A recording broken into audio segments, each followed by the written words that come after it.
सदारती election में नरेंद्र मोदी की कामयाबी।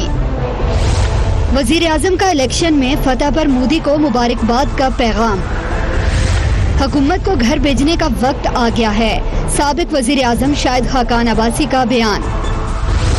राना सनाउल्लाह ने माइनस इमरान खान फार्मूला पेश कर दिया। क्या अपोजिशन हुकूमत पर सिर्फ दबाव बढ़ा रही है? पूछेंगे तर्जुमान वजीर आला पंजाब डॉक्टर शहबाज गिल से, रहनुमा मुस्लिम लीग नून सदीक उल फारूक से और सीनियर तज्जियाकार साबिर शाकिर से।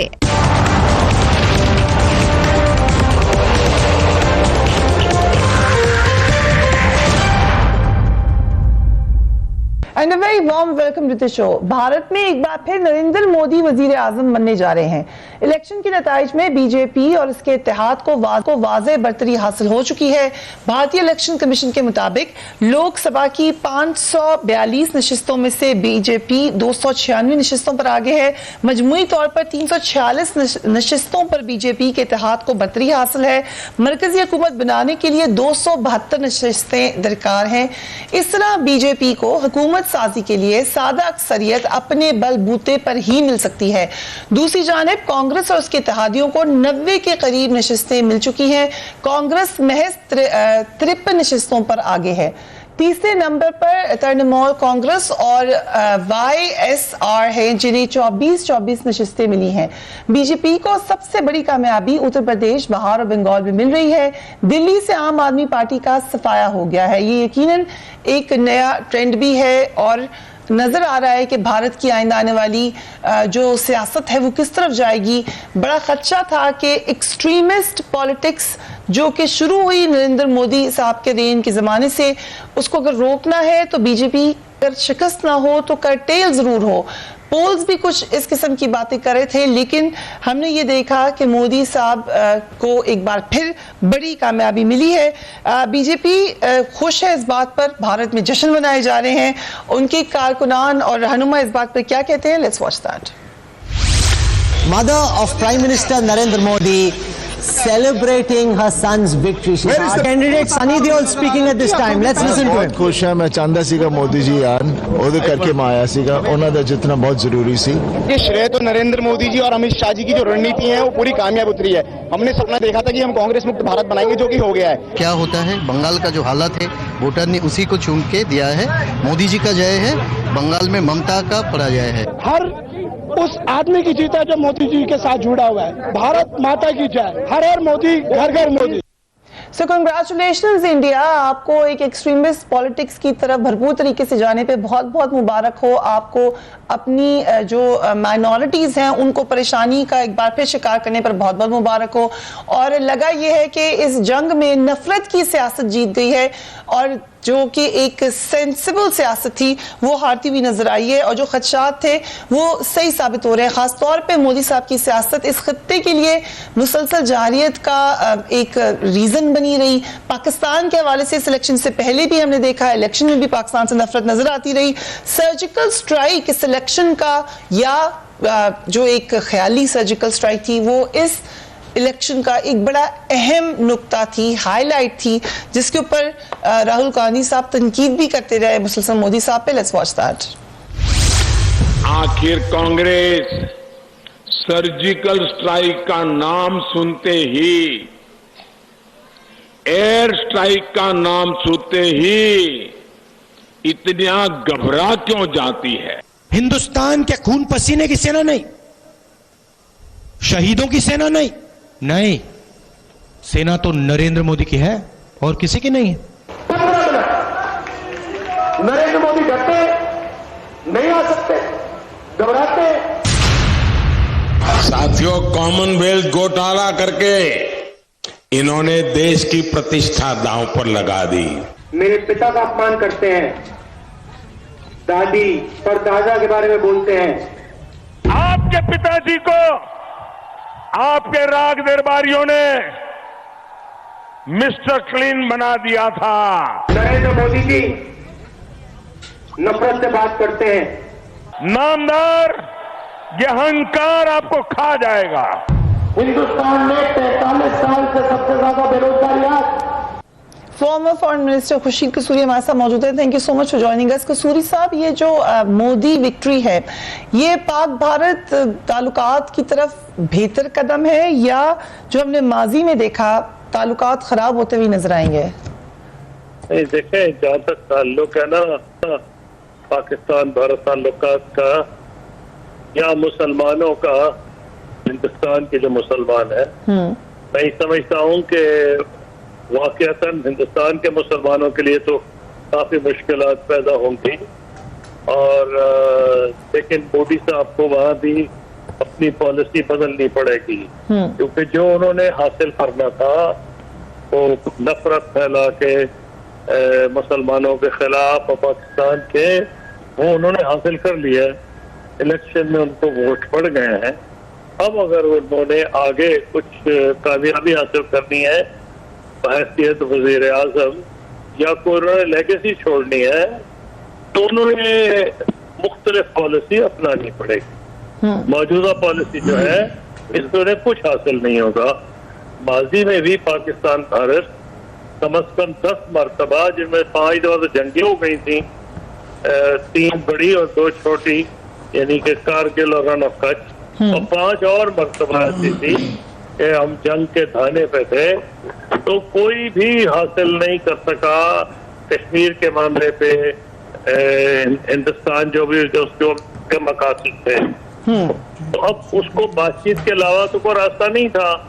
अब उन्होंने ये भी कह दिया इलेक्शन कैंपेन में कि जी हम तो स्पेशल स्टेटस भी बदल देंगे कश्मीर का, और वहाँ आर्टिकल 370 और 35A जो है उसको भी छेड़छाड़ करेंगे ताकि जो स्पेशल स्टेटस है कश्मीर का वो भी खत्म हो जाए। इसका नतीजा ये निकलेगा कि अभी तक तो हुर्रियत कॉन्फ्रेंस और दीगर लोग इनके खिलाफ थे, अब वो पार्टियां भी इनके खिलाफ हो जाएंगी जो 1947 से इलेक्शन में भारत के हिस्सा ले रही थी, यानी कि उमर अब्दुल्ला और फारूक अब्दुल्ला की पार्टी नेशनल कॉन्फ्रेंस और महबूबा मुफ्ती साहबा की जो पार्टी है, मुफ्ती सईद साहब जिसकी बुनियाद डाली थी PDP, और जो अभी कुछ महीने पहले तक इत्तेहादी थी बीजेपी की, ये पार्टियां भी उनके मुखालिफ हो जाएंगी। तो फिर वहाँ तो मुत्तहिदा फ्रंट बन जाएगा कश्मीर में। ठीक तो है, कितने लोगों को दबाएंगे और कितनी फौज रखेंगे और कितनी देर के लिए रखेंगे। ओके। और फिर इसमें ये भी सोचने की बात है कि कई लोग कहते हैं जी फलस्तीनियों को इतनी देर से दबाया हुआ है। हाँ, मसला यह है कि मिस्र जो उस इलाके का सबसे बड़ा मुल्क था, उसकी पीस ट्रीटी हो गई थी इजराइल के साथ। पाकिस्तान और इंडिया का जो है, पाकिस्तान में सब जी होश लोग चाहते हैं। अब अगर उन्होंने ये किया तो वो पार्टियां भी जो भारत में इलेक्शन में हिस्सा लेती रही हैं तसलसल से, वो भी इनके खिलाफ हो जाएंगी। तो कश्मीर में यूनाइटेड फ्रंट होगा। तो कितनी फौज लाएंगे? 5 लाख वहां से 6 लाख तो ऑलरेडी। ठीक है, ये हमारा मुसलसल एक पॉइंट ऑफ व्यू रहा है। And I come to you साहब, ये on being on positive side हम ये समझते रहे हैं कि इतनी ज्यादा नफरत की सियासत होगी, अंदर बहुत सारी फॉल्ट लाइंस है, डिसइंटीग्रेट हो सकता है इंडिया, जो कि नजर भी आता है। कश्मीर उनसे संभाल नहीं जाएगा, लेकिन ये तो हम ऑन अ पॉजिटिव लाइन सोच रहे हैं। दूसरी तरफ हमें ये भी नजर आ रहा है कि राइज पर है पाकिस्तान के खिलाफ नफरत, राइज पर है इस खित्ते में जारियत या हिंदुत्वा का concept. So is it good news और इज इट बैड न्यूज? देखिए, सबसे पहली बात तो ये एक चीज़ साबित हुई है इन इंतखाबात के बाद कि पहला इलेक्शन था जिसमें इंडियन आर्मी मुकम्मल तौर पे, इंडियन स्टैब्लिशमेंट और आर्मी मुकम्मल तौर पे सपोर्ट कर रही थी नरेंद्र मोदी को वापस इक़्तिदार में लाने के लिए। अब हम इस पठानकोट वाला स्क्रिप्ट जो है, अगर आप पुलवामा का देखें तो वो अब साबित होता हुआ नज़र आता है कि वो सही था। वो स्क्रिप्ट इनका अपना था, पुलवामा अटैक जो है, और खुद ही करवाया था। और वो जो वाशिंगटन में बैठ के इंडियन सिटीजन्स जो ऑडियो वीडियो उन्होंने भेजी थी, और उसमें टेलीफोनिक टॉक थी अमित शाह की और इनके मिनिस्टर जो हैं इंटीरियर अंदर कुमार थे, इंटीरियर मिनिस्टर इंडिया के, उनके दरमियान जो टेलीफोनिक गुफ्तगू थी वो सारे का सारा इसका मतलब है दुरुस्त था।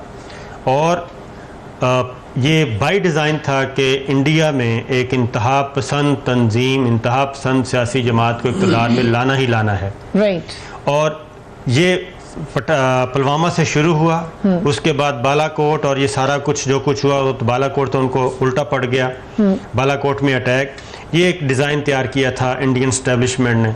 अब वो जो एक चीज़ थी कि जनाब भारत बहुत बड़ी जमहूरियत है और इसमें किसी किस्म की कोई मुदाखलत नहीं होती और बड़ा फ्री एंड फेयर इलेक्शन होता है, लेकिन उससे पहले प्री पोल रिगिंग जिसको कहते हैं, मैनेजमेंट कहते हैं, पूरा इलेक्शन जो है वो मैनेज किया गया और उसका फ़ायदा आज हम देख रहे हैं। और ख़ास तौर पे आपने देखा होगा राहुल गांधी जो कह रहे थे, वो बिल्कुल उन्होंने जलसों में कहा कि ये फौज आपकी फौज है। लेकिन अभी भी अनरेस्ट है वहां पर, लेकिन क्या ये बात एक कैंपेन की तरफ जाएगी? मेक इट अ कैंपेन या बस नहीं? मेरा ख्याल है कि अब बहुत ज़्यादा फ़र्क बहुत है, उनको एक बहुत बड़ी मेजॉरिटी मिली है और पहले तो कोई बैसाखी की ज़रूरत नहीं, किसी मखलूत हुकूमत की ज़रूरत नहीं पड़ेगी। लेकिन अब अलार्मिंग ये है कि इनका मंशूर क्या है।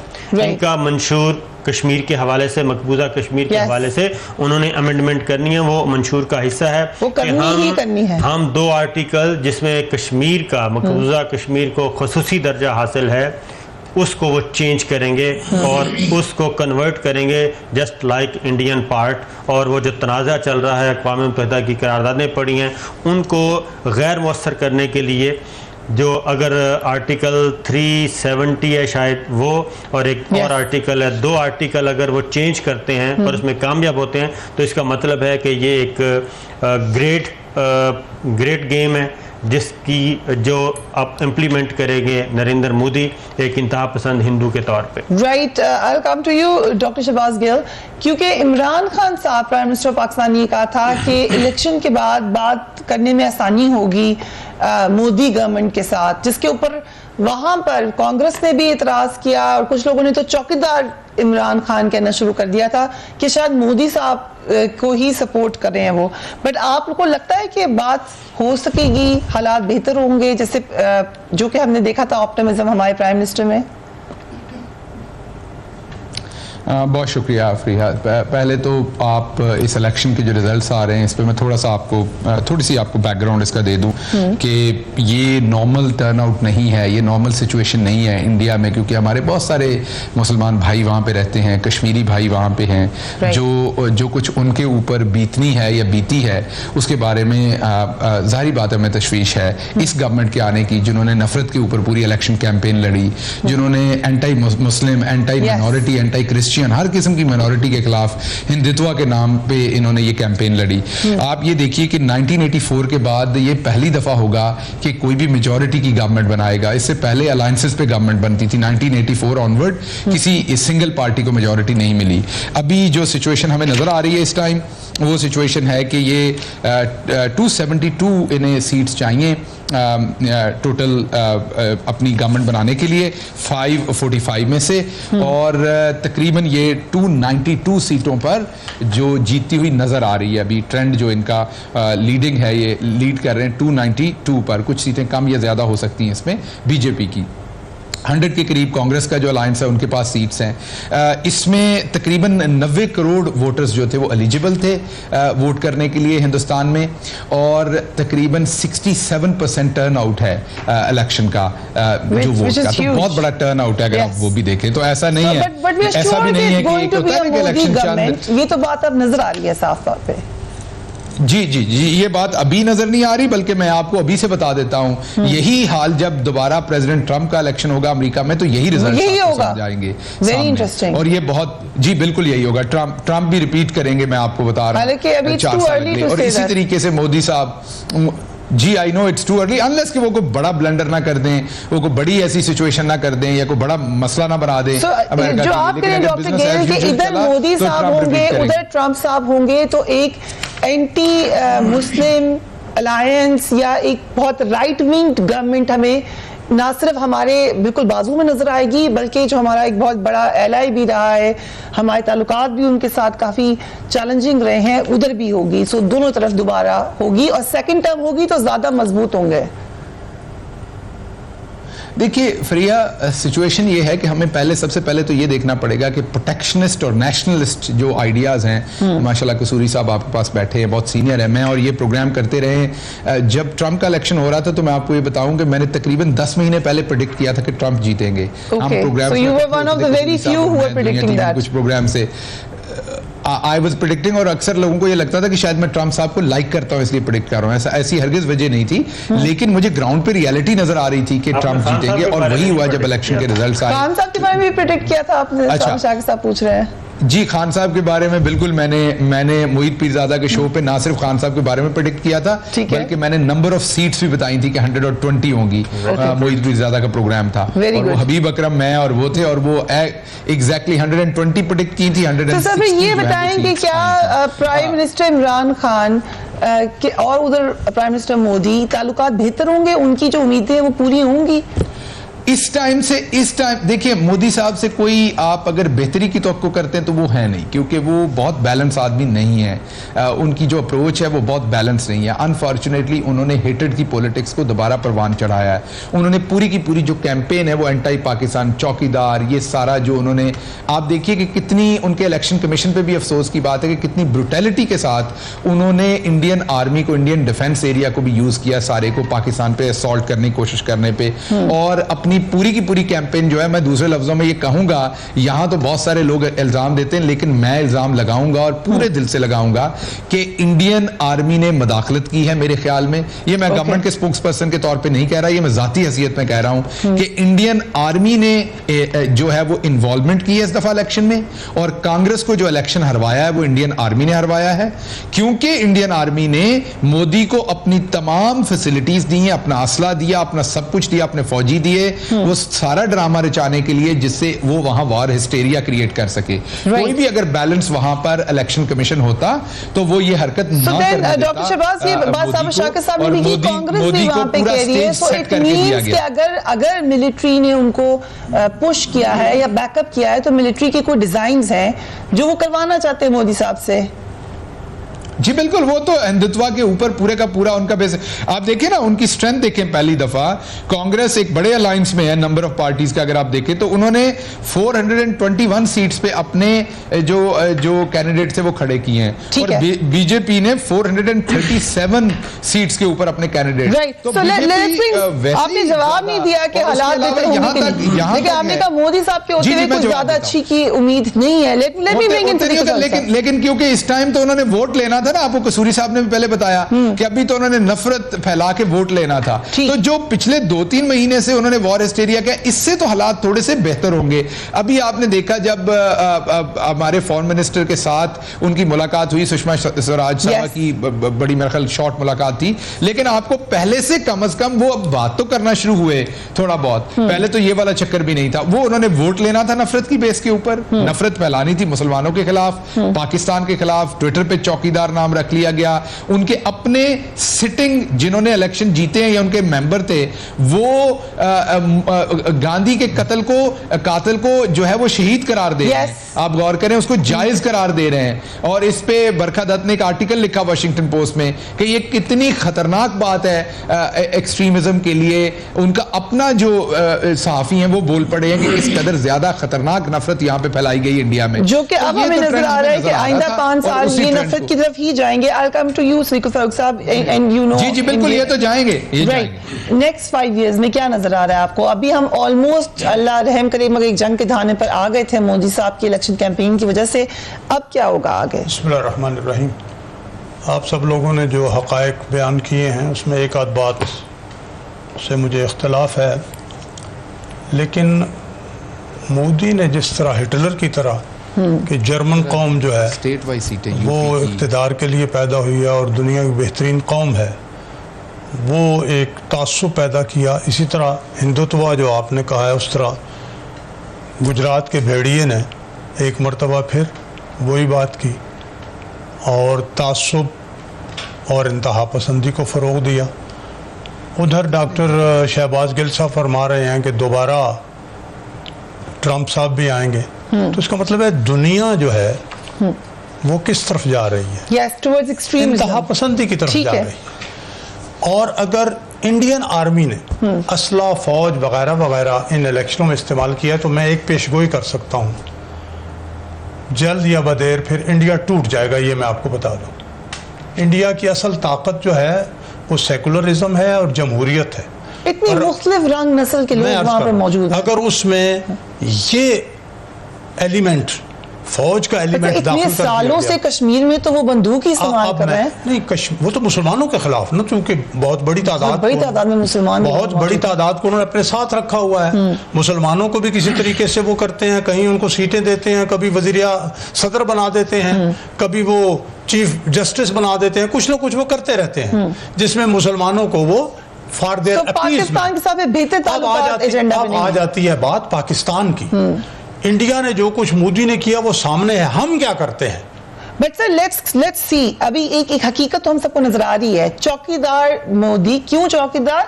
पाकिस्तान दुश्मन, मैं चौकीदार आपका, ये जीत गया, ये नैरेटिव जीत गया इस सब भारत में। मैंने यही तो अर्ज किया। So let's realize कि हमारे साथ कौन जल्दी से बात करनी। नहीं, मैं ये मुकम्मल कर लूं या आप कोई बात करना चाहते हैं दरमियान में? ऐड करना चाह रहे हैं? हाँ जी करते हैं। आप बार बार पूछ रहे हैं ना कि पाकिस्तान, देखिए पाकिस्तान और इंडिया के दरमियान जो इस वक्त पाकिस्तान पे मुझे बात फिर करने ना, पाकिस्तान का मामला ये है कि हम कोर इशू की बात कितना अपनी मईशत को मजबूत करते हैं, कितना अपना मईशत को मजबूत करके अपना बैनुल अक़वामी इमेज बेहतर करते हैं, इसके साथ कितनी बैनुल अक़वामी सपोर्ट लेते हैं, और कितना हमारा अंदरूनी इत्तेहाद होता है। पाकिस्तानी जो मफादात हैं, स्ट्रेटेजिक इंटरेस्ट, उसमें अंदर हम सब लोगों को, सब पार्टियों को कितना साथ लेके चलते हैं। अगर हम अंदरूनी तौर पर मजबूत हो जाएं चट्टान की तरह, इक्तिसादी मामलात हमारे बहुत उम्दा हो जाएं, दिफाई तौर पर भी जिस वजह से हम मजबूत हो सकते हैं, तो फिर हमें इंडिया से ख़तरा नहीं हो सकता।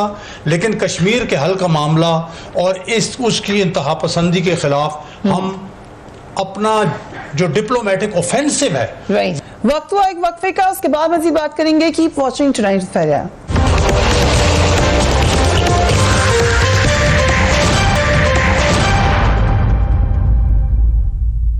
And welcome back. So next, in the next few years या few months हम कश्मीर के बारे में बहुत सुनेंगे, ये मुझे लग रहा है। आपका क्या ख्याल है साहब? शाकिर देखिए, मैं वही बात कर रहा था, पाकिस्तान और इंडिया के दरमियान जो कोर इशू है वो कश्मीर है, और पहली दफ़ा किसी सियासी जमात ने अपने मैनिफेस्टो में, अपने मंशूर में ये चीज़ शामिल की है। ये मैं निकाला आर्टिकल 370 और आर्टिकल है 35A। ये दोनों आर्टिकल मकबूजा कश्मीर को खसूसी दर्जा देते हैं, और ये इंडियन कॉन्स्टिट्यूशन तस्लीम करता है कि ये हल तलब इशू है, इनका स्टेटस जो है स्पेशल होगा, ये इंडिया के बाकी इलाकों की तरह नहीं होगा, और उसमें एक ख़ास तरह की ऑटोनोमस और ख़ुद मुख्तारी भी देता है आर्टिकल। लेकिन बीजेपी ने ये कहा है कि NDA government is committed to overcome all obstacles that come in the way of development in J&K, Jammu and Kashmir.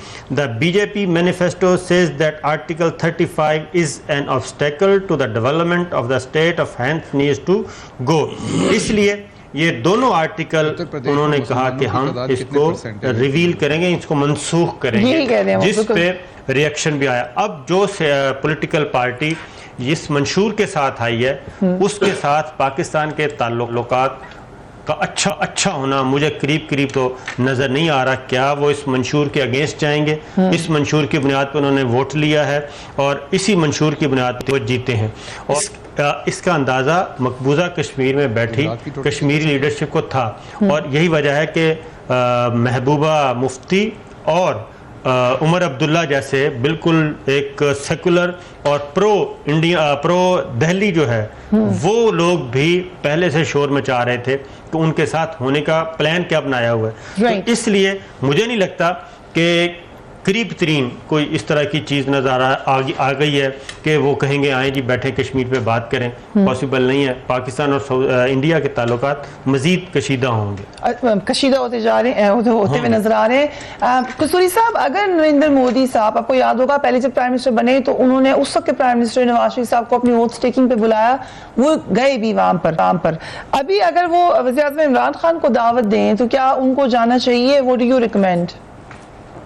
देखिए, मुझे नहीं पता वो देंगे या नहीं, ये मफरूजा है अगर उन्होंने दावत दी तो हुकूमत पाकिस्तान फॉरेन ऑफिस तमाम एंगल्स को डिस्कस करेगा। मैं एक मफरूजे पे जवाब नहीं देना चाहता कि उनको वो क्या बुलाएंगे या नहीं बुलाएंगे, जाना चाहिए या नहीं, ये तो वाकयात पे डिपेंड करेगा। अगर कोई वो पॉजिटिव जस्टिस करेंगे तो हो सकता है अगर वो बुलाए प्राइम मिनिस्टर को तो चले जाए। अगर उनकी तरफ से वो पॉजिटिव जस्टिस ही कोई नहीं है तो फिर क्या करेंगे प्राइम मिनिस्टर जाके वहाँ। राइट डॉक्टर शहबाज गिल, अभी आपने खुद जिक्र किया कि you are predicting a Trump victory there in United States as well, लेकिन अभी हम इधर भारत में अगर नजर डालें, आगे वाले मामला तो होंगे, हमारे अमेरिका के साथ ताल्लुकात को इतने अच्छे नहीं हैं, भारत के साथ भी खान साहब ने उनको मैन भी कहा था, आपको याद होगा।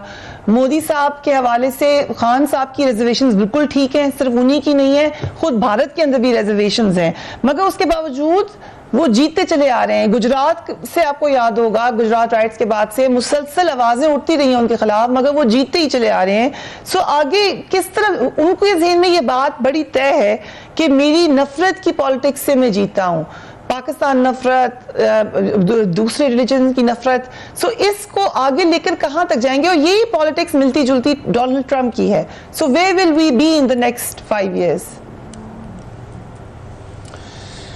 देखिए फरीहा, अगर हम इस इलेक्शन को थोड़ा सा और डीपली डिग करें, इसको डिग डाउन करें और इसके रिजल्ट्स को बजाय सतही इसका एनालिसिस करने के, अगर हम इसके डीप, क्योंकि असल मुद्दा तो यहाँ पर ये है कि ये इतनी बड़ी विक्ट्री जो मोदी को वहाँ पे मिल रही है उसका हमें ये तो पता है कि वॉर हिस्टेरिया और हेटेड है, लेकिन अगर इसको हम थोड़ा सा डीपली एनालाइज करें तो हमें नजर आएगा कि मोदी ने किस तरीके से अपनी हेटेड की पोजीशन को कंसोलिडेट किया है। मतलब मैं अगर आपको स्टेट वाइज बताऊं तो जो उत्तर प्रदेश है उसमें बहुत बड़ी तादाद में मुसलमान हैं, 20% के करीब मुसलमान हैं, और इस तरह की सिचुएशन में जब एंटी मुस्लिम सिचुएशन हो तो एक बड़ी पॉसिबिलिटी होती है कि मुसलमान एक तरफ वोट करें या कोई भी माइनॉरिटी एक तरफ वोट करे जब आप उनको इतना दीवार के साथ लगाएं।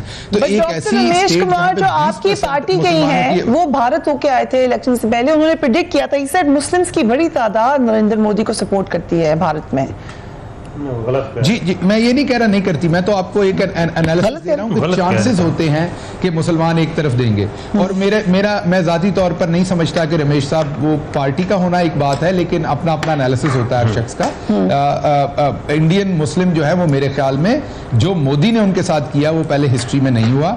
तो जो उत्तर प्रदेश है का भी यही ख्याल है, क्रिश्चियंस का भी यही ख्याल है, वहां पे माइनॉरिटीज का लार्जली यही ख्याल है। इवन बहुत सारे हिंदूज जो कि मॉडरेट हैं, जो कि बिलीव करते हैं कि इंडिया को डेमोक्रेसी होनी चाहिए, उनका भी यही ख्याल है। मुझे मुझे बात खत्म कर लें।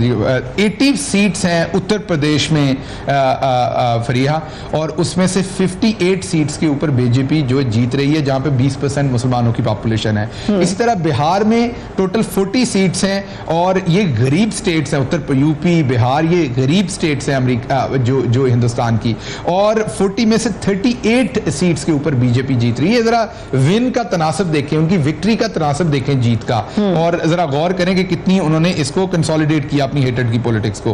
गुजरात की 26 सीटें और तकरीबन तमाम सीटों पर बीजेपी आपको जीतती नजर आ रही है। 9% वहां पे भी मुसलमानों की 10% पॉपुलेशन है। इसी तरह महाराष्ट्र में 42 सीट्स पे ऊपर वो जीतते आ रहे हैं, राजस्थान में 25 सीट्स के ऊपर जीतते नजर आ रहे हैं, और तमिलनाडु में वो 39 टोटल सीट्स हैं, उसमें से 35, हालांकि तमिलनाडु जो है वो ज्यादा एजुकेशन वहां पे ज्यादा है। तो अगर आप देखें गुर्बत, थोड़ी सी एफ्लुएंट, थोड़ी सी एजुकेटेड एरियाज में, तमाम में आपको नजर आएगा कि मोदी की जो हेटेड की पॉलिसी थी उसको इंडिया में बाय किया गया है। He was able to sell it, he was able to, actually तो जब आप किसी से नफरत करते हैं तो आप कमजोर होते हैं ना, इसीलिए नफरत करते हैं। आपकी ये अंदर की कमजोरी होती है जो आपको किसी से नफरत, एक बहादुर इंसान तो दूसरे से नफरत नहीं करता, एक बहादुर इंसान तो दूसरे को स्पेस देता काम करने की। जब कोई शख्स औरतों पे हाथ उठाता है, बच्चों पे हाथ उठाता है, माइनॉरिटी पे हाथ उठाता है, किसी जानवर पे हाथ उठाता है, तो बुनियादी तौर पे तो वो कावर्ड होता है, वो अंदर से डरा हुआ शख्स होता है। तो ये जो वो डर था वहां के लोगों का, मोदी ने पहले उन्हें डराया है माइनॉरिटीज से, पाकिस्तान से, उनके डर को एक्सप्लॉइट किया है और उस डर को हेटेड में तब्दील किया है और उसको कंसोलिडेट करने की कोशिश की है और वो उसमें कामयाब रहा है। तो अल्लाह रहम करे जो आने वाली सिचुएशन है वहां के मुसलमान भाइयों पे। हमारे साथ तो खैर कभी भी उनकी कोई बहुत अच्छे उनके मरासम नहीं रहे मोदी साहब के पिछले सारे टाइम में भी, लेकिन जैसा मैंने आपको पहले कहा कि जो वो कर रहे थे पिछले 6 महीने या 1 साल से, क्योंकि वो इलेक्शन में जा रहे थे और दूसरी टर्म वो लेने की कोशिश कर रहे थे, तो वो पूरे का पूरा फोकस पाकिस्तान के ऊपर नफरत की यलगार करना था। वो थोड़ी सी मेरे ख्याल में अगर मैं एनालिसिस करूं, नॉट अगेन हुकूमती नुमाइंदे के तौर पर तो मोदी साहब जहां पे जिस जगह चाहेंगे कि हम उनका मुकाबला करें, इंशाल्लाह हम उनके साथ तैयार हैं। और हमारी प्रेफरेंस अमन है, दोनों साइड के लोगों की अमन है। हम जंग नहीं चाहते, लेकिन जंग इसलिए नहीं चाहते कि हम कमजोर हैं, हम जंग इसलिए नहीं चाहते कि हमें पता है कि जंग में आखिर पे इंसानियत हारती है और आप जितनी मर्जी कत्लो गारत कर लें। लेकिन एज एन एनालिस्ट मैं ये समझता हूं कि मोदी साहब थोड़े से अब ज्यादा एंगेजिंग होंगे पहले की निस्बत। Okay, that's a positive thought. हमने देखा ये पिछले टेन्योर में कि लेजिटिमाइज किया उन्होंने एक जो मिलिटेंट एलिमेंट है, खासतौर पे माइनॉरिटी अटैक्स को। मीडिया वहां पे परेशान है क्योंकि वो वाली आवाजें आ गई जो एक्सट्रीमिस्ट थी। हमने अभी जो पाकिस्तान भारत की टेंशन थी उसमें देखा कि भारतीय मीडिया किस कदर एक्सट्रीमिज्म की तरफ जाता हुआ नजर आ रहा है। जंग चाहिए उनको, सो ये खतरात मौजूद हैं सदीक फारूक साहब। पहले भी हमने देखा कि देर नहीं लगाता भारत जंग की तरफ जाने में। सो आगे मुश्किल वक्त है, इकॉनमी भी हमारी इतनी स्ट्रांग नहीं है जो आपने कहा कि इज द रीजन, और एक पॉलिटिकली भी हमें कोई इतनी ज्यादा स्ट्रेंथ नजर नहीं आ रही। सो पाकिस्तान में इस वक्त क्या क्या जिम्मेदारी है अपोजिशन की भी और गवर्नमेंट की भी? देखिए, मैंने तो अर्ज किया, मैं उसको मजीद वाज़ेह करता हूँ कि हम सब की बतौर कौम और बतौर सब जमातों की जो आइन और जमहूरियत में यकीन रखते हैं, और आइन का मतलब इस्लाम में भी यकीन रखते हैं, क्योंकि हमारा सोर्स ऑफ लॉ तो कुरान और सुन्नत है। राइट। उन सब का ये काम है कि पाकिस्तान को जहाँ जहाँ से थ्रेट हो सकती है और पाकिस्तान के मफादात को जहाँ जहाँ से नुकसान पहुँच सकता है, उस सब के रास्ते बंद करें।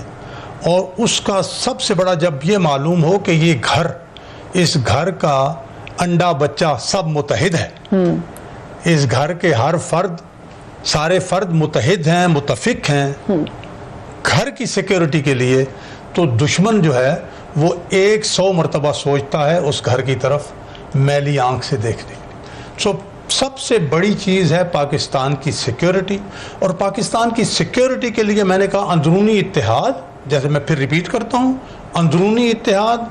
दूसरी बात है इकानमी। आपके पास पैसा हो दिफा के लिए, अवाम के मसाइल हल करने के लिए, आगे बढ़ने के लिए, तालीम देने के लिए, वगैरह वगैरह। और तीसरी चीज़, जैसे मैंने ये कहा है कि आपकी जो स्ट्रेटेजिक इंटरेस्ट हैं जो भी हैं, आपका आइन है, आपकी खारजा पॉलिसी है, आपकी मईशत है, आपका दिफा है, इन सब पर इत्तेफाक राय। और ये जो अपोजिशन बार बार ये हो, इट्स नॉट पॉसिबल कि हर चीज पे इत्तेफाक राय हो जाएगा। स्ट्रेटेजिक इंटरेस्ट पे तो है, आई थिंक कि हर मुश्किल वक्त में मैंने ये जो इकोनॉमी मैंने कहा है, ये स्ट्रेटेजिक इंटरेस्ट है। We need a consensus on economy also. इसीलिए इकोनॉमिक चार्टर की जो बात हो रही है वो इसके साथ, पैसा नहीं हो आपके पास होगा तो आप क्या कर सकते हैं। एक फर्क तो हम देख रहे हैं। दूसरी बात ये है, कम से कम सिविल मिलिट्री तो एक पेज पर अब है पाकिस्तान में। देखिए, that's different than your time.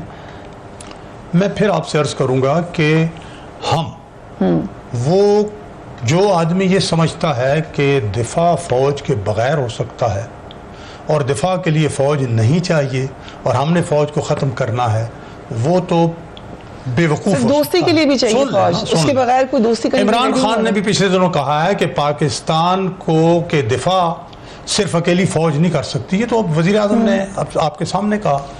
इसलिए मैं ये कहता हूं कि फौज दिफा करेगी, लेकिन फौज दिफा ही करे। उसके अलावा जब करेगी तो असली काम से उसकी तवज्जो हट जाएगी। राइट साहब।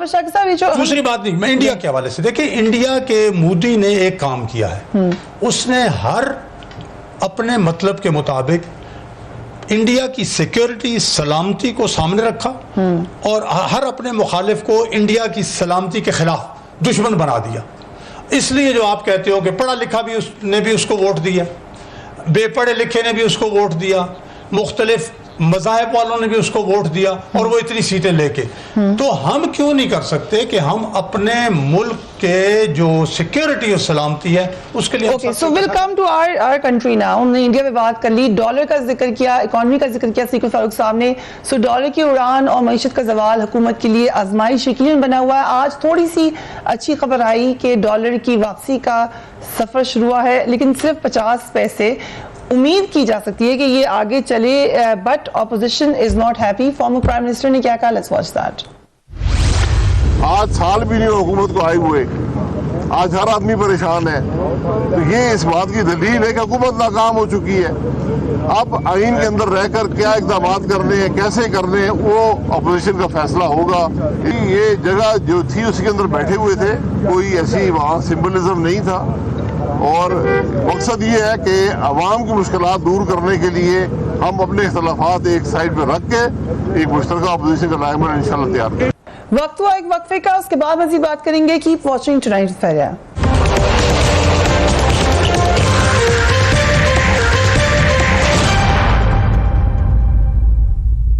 And welcome back. Sabir Shakir साहब, किधर देख रहे हैं पॉलिटिक्स आफ्टर ईद? ये अलायंस स्ट्रॉन्ग हो जाएगा हुकूमत के खिलाफ?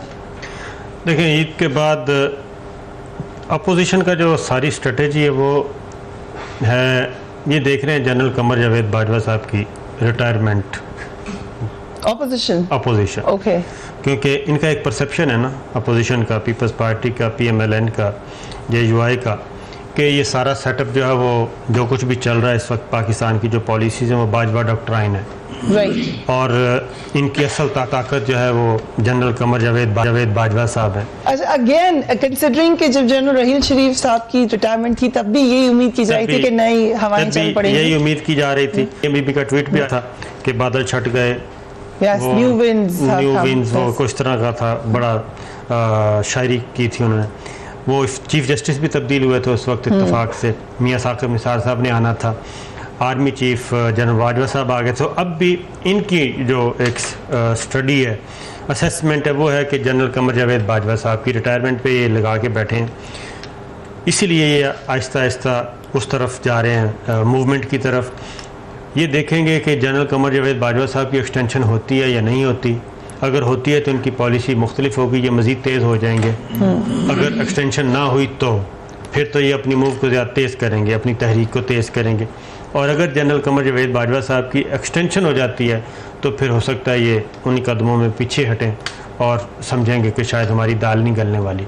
राइट। पहली बात तो ये है कि ये जो डॉक्ट्रिन की बात है वो क्यानी डॉक्ट्रिन और दूसरा डॉक्ट्रिन और अब इनका डॉक्ट्रिन, ये अब army chief to army chief मैंने जितना स्टडी किया है, ये तकरीबन डिफेंस सर्विसेज की कोई एक पॉलिसी बनती है और ज़्यादातर उस पर ही अमल होता है।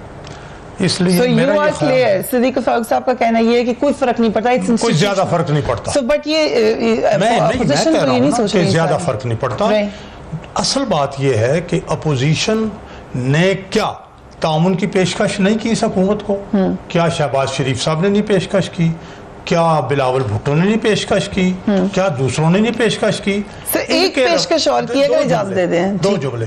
इनके रवैये ऐसे हैं और प्लस जो अवाम की जिंदगी में मुश्किलात बढ़ गई हैं कि उसकी वजह से अब अपोजिशन के पास और कोई रास्ता नहीं है कि अवाम को बजाय इसके कि वो जो है तवाइफुल मुलूकी और ख़ुद अवाम निकल के कोई इधर आग लगाए कोई उधर आग लगाए, एक मुनज़्ज़म तरीके से अवाम को साथ लेके निकला जाए और मामलात को दुरुस्त करने के लिए अवाम की ताकत से। आपने पेशकश की बात की शहबाज गुल साहब, राना सनाउल्लाह साहब ने एक और -1 फार्मूला पेश किया, लेट्स वॉच हिम। कि नालायक आज़म और पाकिस्तान जो है ये इकट्ठे नहीं चल सकते।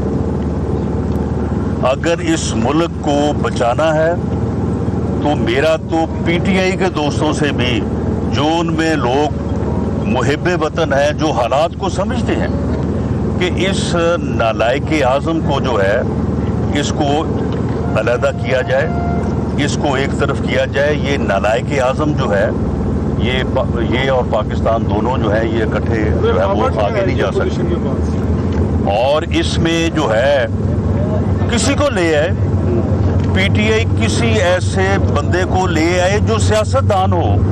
सो लग ये रहा है कि ऑपोजिशन का मुतालबा ये होगा कि प्राइम मिनिस्टर की जगह कोई और प्राइम मिनिस्टर आ जाए पीटीआई से।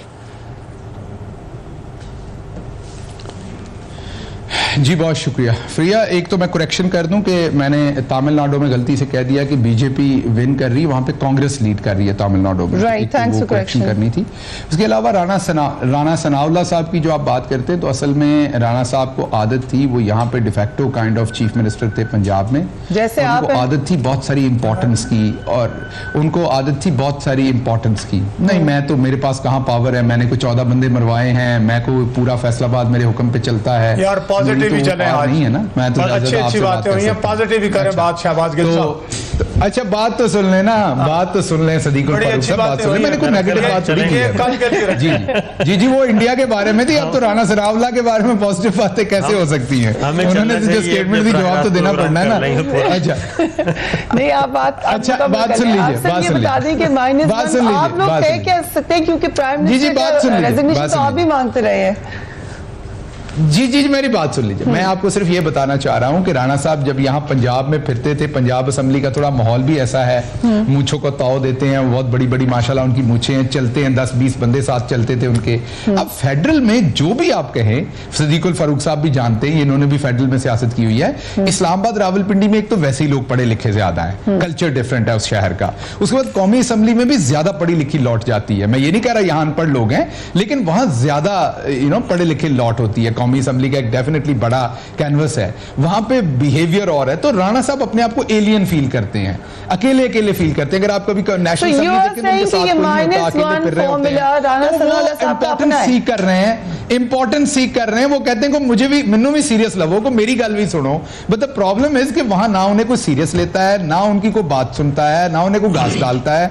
तो वो अपने आप को इंपॉर्टेंस लेने के लिए ये ऐसे बहके बहके बयान देते हैं कि कोई मेरी भी सुने। तो ये वाला मामला है। बाकी मैं उनकी इस बात का क्या जवाब दूं? ये बात इतनी बेतौकीरी किस्म की बात है कि इसका मैं जवाब भी क्या दूं?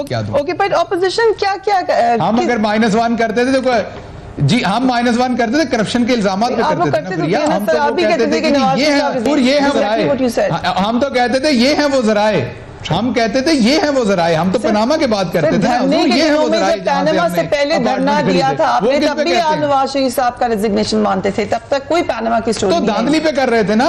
तब तो वो भी कह देंगे, वो कहेंगे हम इकोनॉमी में कर रहे हैं, तो रिजेक्ट हो गए। रीजन तो जब वो कहेंगे तो पूछ लेंगे। देखिए अभी तो नहीं। राणा सनाउल्लाह साहब की एक बात का मतलब बड़ा वाज़ेह है कि अगर जो सेटलमेंट नहीं होने जा रही या अब तक जो हर्डल है, कभी कभी एनआरओ की बात होती है ना, जो खान साहब कहते हैं मैंने नहीं देना, तो खान साहब उसमें हर्डल है, main prime minister of Pakistan.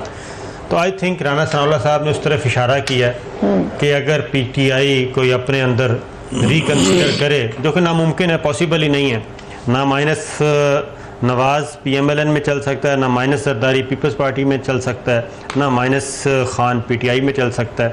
तो इसलिए ना माइनस फजलुर रहमान, असफंद यार वली खान साहब कहीं भी नहीं चल सकता माइनस। डेमोक्रेसी जो है पार्टीज, तो डेमोक्रेसी बस ये जो नजर आ रही है, डेमोक्रेसी लोग इन पर एतमाद करते हैं। असल चीज ये है कि इमरान खान साहब को अब टारगेट नई पॉलिसी है। कल आपने देखा मरियम बीबी ने भी पीटीआई को कुछ नहीं कहा, उन्होंने इमरान खान साहब को टारगेट किया है, और नालायक आजम वो उन्होंने लॉन्च किया लफ्ज़। अब उसको लेके पीएमएलएन आगे लेके चलेगी और खान साहब को सिर्फ टारगेट किया जाएगा, ताकि पार्लियामेंट के अंदर, पीटीआई के अंदर दीगर जो ग्रुप्स हैं उनको कहा जाए कि हम आपसे बात करने के लिए तैयार हैं, आप मिल बैठे, सिर्फ ये बंदा है जो प्रॉब्लम कर रहा है। So that's a very good policy, divide and rule की policy. So that's the new policy. एक मैं ये अर्ज करूंगा, पहली बात तो यह है कि एनआरओ बहुत होती है। एनआरओ का कोई इख्तियार किसी के पास होगा तो तब बात होगी ना, तो इमरान खान के पास कोई इख्तियार नहीं है।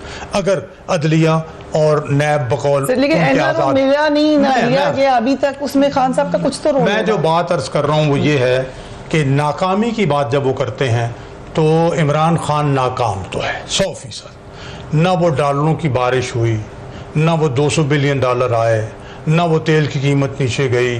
जितने उन्होंने वादे किए एक एक करके वो वादा एक यानी झूठ साबित हुआ, इसलिए वो नाकाम है। और नाकाम आदमी को नाकाम कहना कोई बुरी बात तो नहीं है। इमरान खान नाकाम है, डॉक्टर गिल, ये जो अपोजिशन का अलायंस है और ईद के बाद हम देखेंगे इसमें एक्टिविटी आते हुए, सो क्या गवर्नमेंट की क्या लाहेमल होगा? जी देखिए, गवर्नमेंट इसमें बहुत क्लियर है। जब भी कोई अलायंस बनता है, कोई मूवमेंट बनती है, उसके आगे एक ऑब्जेक्टिव होता है कि आप करना क्या चाहते हैं और क्यों करना चाहते हैं और आपके पास उसकी स्ट्रेंथ क्या है करने की। ये तीन चीजें होती हैं। ठीक है। तो करना क्या चाहते हैं, इनसे पूछ लीजिए कि 8 महीने बाद गवर्नमेंट गिराना चाहते हैं ये, अच्छा, बहुत शुक्रिया इनका, जरूर शौक से करें। क्यों करना चाहते हैं, महंगाई हो गई, वो ये कोई एक वजह, कोई एक इदारा बता दें जो मुनाफे में छोड़ के गए थे, कोई एक इदारा जिसपे सर्कुलर डेट नहीं छोड़ के गए थे, कोई एक इकोनॉमी का फिगर जो ये आज से बेहतर छोड़ के गए थे जिसको हमने बुरा किया हो। हमने तो इनका ट्रेड डेफिसिट भी कम किया, करंट अकाउंट डेफिसिट भी कम किया, माशी खसारा भी कम किया। तो कोई एक वो वजह बता दें कि इनके पास कोई वजह हो कि इनकी गवर्नेंस के टाइम पे बेहतर था, हमारी गवर्नेंस कम है, हमने चीजों को बेहतर किया, बड़ी लंबी बात है, महंगाई बता दें। अच्छा सदीक उल फारूक साहब, बात तो कर रहे हैं, ये तो बहस है, ये आपका एक पॉइंट ऑफ व्यू है, उनका दूसरा पॉइंट ऑफ व्यू है, लेकिन महंगाई है। अच्छा, अगली बात, उसमें बहुत से लोग ये आपका पॉइंट ऑफ व्यू बात सुन लीजिएगा ना, यही इनका तरीकाकार है, यही इनका तरीकाकार है कि एक बंदा बात कर रहा है, उसमें जंप मारे और फिर एंकर को भी उसी से मत ले जाए ना बात करते हुए। मैं बात कर रहा था, 3 चीजें एक्सप्लेन कर रहा था, वो कर रहे थे। तो पहली बात तो ये कि इन्होंने क्यों करना है, क्यों करना है, क्या करना चाहते हैं, क्यों करना चाहते हैं, वो भी एक्सप्लेन किया कि इनके पल्ले कुछ नहीं, इकोनॉमी का बेड़ा गर्क कर दे, 6,000 से 30,000 पर ले गए, अपना पैसा भर लिया, हर मीटिंग में बच्चों को लेके जाते थे, या हमजा शहबाज या सलमान शहबाज होते थे, ये तमाम कार्रवाइयां तो इन्होंने कर ली। अब उसके बाद जो तीसरी बात है कि इन्होंने अवाम को नैरेटिव क्या बेचना है, कैसे करना है, क्या अवाम इनके साथ खड़ी होगी, वो आपने देख लिया, वो हमारा काम है। असल मुद्दा ये कि अकाउंटेबिलिटी हो रही है, असल मुद्दा ये कि फिर आप सदीक उल फारूक साहब, आप फिर आप बात नहीं सुनते, ऐसे तो नहीं, ऐसे अच्छी बात नहीं सर। अब मैंने आपकी बात सुनता हूं, मेरी बात ये है कि अकाउंटेबिलिटी। तीसरी बात ये है कि ये लोग निकालेंगे, क्या बताएंगे उन्हें कि हम फंस गए करप्शन में हमेशा की तरह, दोबारा हमारे केसेस हैं, अब बाहर आके हमें नैब से निकालो। असल मसला इनका अकाउंटेबिलिटी है। ये झूठ बोलते रहे कि इलाज के लिए इन्हें बेल चाहिए, कोर्ट ने इन्हें बेल दी, आपके सामने 6 हफ्ते इन्होंने एक जगह से इलाज नहीं करवाया, एक ऐसे अस्पताल से टेस्ट करवाते रहे जिसका दिल के साथ कोई लेना देना नहीं है, और 6 हफ्ते का जब टाइम खत्म हो गया तो वापस जेल गए, अब दोबारा बेल एप्लीकेशन डाल दी।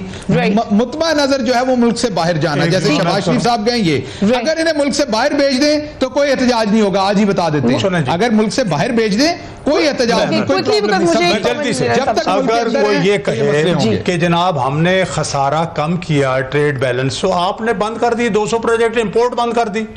नंबर 1। नंबर 2, जो आप टॉक शो पे बात कर रहे हैं, अवाम इन टॉक शोज को नहीं सुनते, अवाम अपनी जिंदगी में देख रहे हैं कि उनकी जिंदगी में आपने क्या जहर घोला है और क्या उनको आग में धकेला हुआ है, और सुबह शाम आग में झुलस रहे हैं, इसलिए ये आपका नहीं चलेगा। आपका क्या ख्याल है, हम जानते हैं महंगाई है, मगर हम जानते हैं दूसरे मामला भी हैं, कि कोई कैंपेन चले तो अवाम निकलेगी सड़कों पर, व्हाट डू यू थिंक?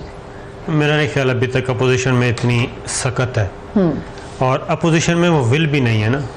ये सारे या तो अपोजिशन हो ना कि इनका एक वाज़ेह टारगेट हो, PMLN की आधी आवाज़ें कुछ और कह रही हैं, आधी आवाज़ें कुछ और कह रही हैं। ख्वाजा आसिफ साहब एक नई लाइन है, राना तनवीर साहब की बिल्कुल उनके साथ मिलती जुलती लाइन है, शाहिद खाकान अब्बासी साहब की और है, राना सनाउल्लाह साहब की और है।